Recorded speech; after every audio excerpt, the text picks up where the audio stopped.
Salutations à tous les frères et sœurs en Yehoshua Mashiach, notre Seigneur Jésus-Christ dans le monde entier. Quel que soit le lieu où vous vous trouvez dans les quatre coins du monde entier, que ce soit en Espagne, que ce soit en Angleterre, que ce soit en France, que ce soit en Europe, que ce soit en Suisse, que ce soit en Italie, que ce soit en Afrique, que ce soit dans les îles de l'océan Indien, que ce soit à Tahiti, que ce soit à Martinique, en Guadeloupe, que ce soit aux Seychelles, que ce soit dans les quatre coins du monde. Salutations à toutes les personnes aussi nouvelles qui se connecteront à ma chaîne YouTube pour la première fois.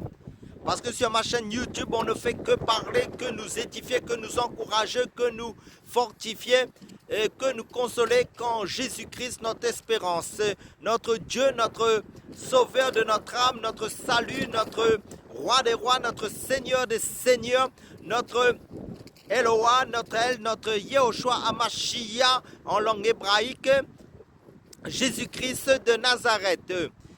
Car la Bible est christocentrique et sur ma chaîne, comme je l'ai dit, je ne fais que parler de Jésus-Christ pour tous les amoureux du Seigneur Jésus-Christ et pour tous ceux qui l'accepteront en tant que leur sauveur et Seigneur.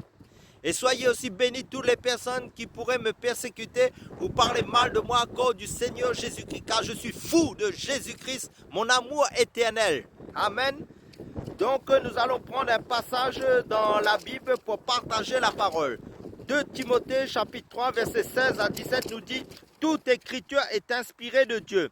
Cela signifie la Bible. Quand je parle de toute écriture, ce n'est pas les livres philosophiques, ce n'est pas les livres et les romans, ce n'est pas les livres selon le monde, mais la Bible qui est de Genèse jusqu'à l'Apocalypse, en fin de compte, qui est centré que sur Jésus-Christ, mon roi des rois, mon Dieu, qui ne fait que parler, qui est le code de la vie des chrétiens, qui nous parle, en fin de compte, comme je l'ai dit, prenons 2 Timothée chapitre 3 verset 16-17, toute écriture inspirée de Dieu est utile pour enseigner, pour convaincre, pour corriger, pour instruire dans la justice, afin que l'homme de Dieu soit accompli et parfaitement préparé pour toute bonne œuvre. Amen. Alléluia. Donc la parole de Dieu, c'est notre code de conduite pour le royaume de Dieu. Nous nous préparons pour le ciel.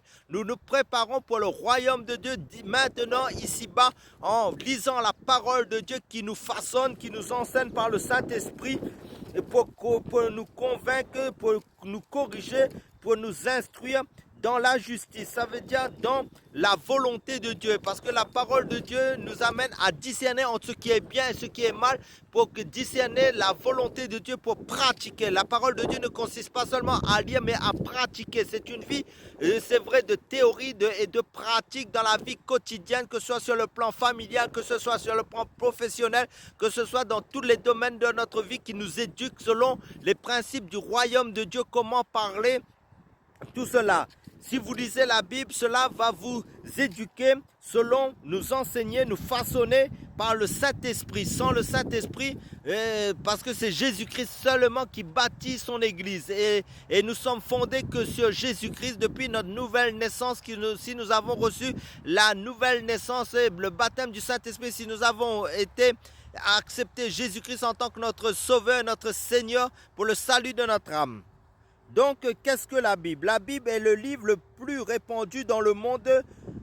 Elle est la référence des chrétiens, le code de conduite, le code de vie de chaque chrétien pour le royaume de Dieu. Comment vivre selon les principes du royaume de Dieu. Quand nous la lisons, nous découvrons ce que Dieu pense, ce que Dieu veut et ce que Dieu veut que nous fassions selon sa volonté.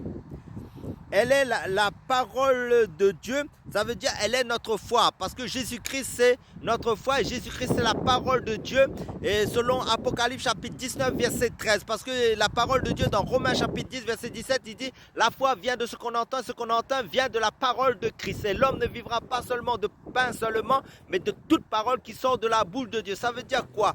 Ça veut dire que la Bible c'est les paroles qui sortent de Dieu qui pour nous façonner, et parce que nous sommes des êtres spirituels en Christ, en fin de compte des petits Christ en Christ, car nous avons été créés à l'image de Dieu.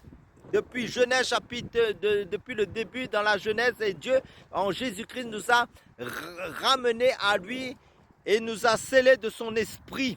Car sans le Saint-Esprit, nous ne pouvons pas connaître les choses de Dieu, connaître, sonder les Écritures de Dieu, c'est par l'aide du Saint-Esprit. Nous devons prier aussi, demander l'aide du Saint-Esprit, que le Saint-Esprit nous ouvre les Écritures, les yeux de nos cœurs pour comprendre les Écritures et pour aimer de plus en plus les choses de Dieu. Car aimer la parole de Dieu, c'est aimer les commandements de Dieu, aimer de vivre selon Dieu, c'est aimer Dieu en fait. Donc, comme je l'ai dit, la Bible est le livre le plus répandu dans le monde. Elle est la référence des chrétiens. Elle est la parole de Dieu. L'apôtre Paul écrit, vous avez accepté non la parole des hommes, mais ainsi qu'elle est véritablement la parole de Dieu. C'est-à-dire de Genèse à Apocalypse, qui parle de Dieu, qui parle de la parole de Dieu, qui parle ce que Dieu aime et ce que Dieu n'aime pas. Et donc, l'apôtre Paul écrit, vous avez accepté non la parole des hommes, mais ainsi qu'elle est véritablement la parole de Dieu, parole qui opère en vous qui croyez. Selon 1 Thessaloniciens chapitre 2 verset 13. Amen. Elle est, ça veut dire la Bible est la révélation de Dieu qui est Jésus-Christ. Ceux qui l'ont écrite affirment l'avoir reçue de la part de Dieu parce que l'apôtre Pierre écrit, des saints hommes de Dieu ont parlé étant poussés par le Saint-Esprit. Ça veut dire que Dieu a mis son esprit dans ces hommes-là, ces instruments dans le passé qui ont fait leur temps. Et quand vous lisez les auteurs de la Bible, c'est eux en fin de compte qui étaient poussés par le Saint-Esprit à parler selon Dieu, à retranscrire la parole de Dieu que Dieu les a communiquées. Selon 2 Pierre chapitre 1 verset 21 qui nous dit, c'est par des saints hommes de Dieu ont parlé et étant poussés par l'Esprit Saint. Amen. Et étant poussés par Dieu. Ainsi, par différents écrivains, comme je l'ai dit dans le passé, comme l'apôtre Paul, comme Pierre, comme que les auteurs de la Bible, en fait, que Dieu a utilisé pour retranscrire sa parole. C'est Dieu qui nous parle, en fait, à travers ces hommes. Elle est la vérité. Ça veut dire la Bible est la vérité de Dieu. Et c'est Dieu, notre Créateur, qui nous parle. Elle seule peut éclairer l'homme sur sa condition présente et sur son avenir éternel. Jésus-Christ dit, ta parole est la vérité. Elle est convaincante, elle est puissante, c'est-à-dire la parole de Dieu en la lisant, parce qu'il dit, toute chose va passer, mais la parole de Dieu demeure éternellement. Amen, alléluia. Chacun peut constater que ses pensées secrètes sont dévoilées, sa conscience réveillée, son cœur touché et il se trouve soudain en présence de Dieu. Cette parole peut non seulement nous informer mais nous transformer.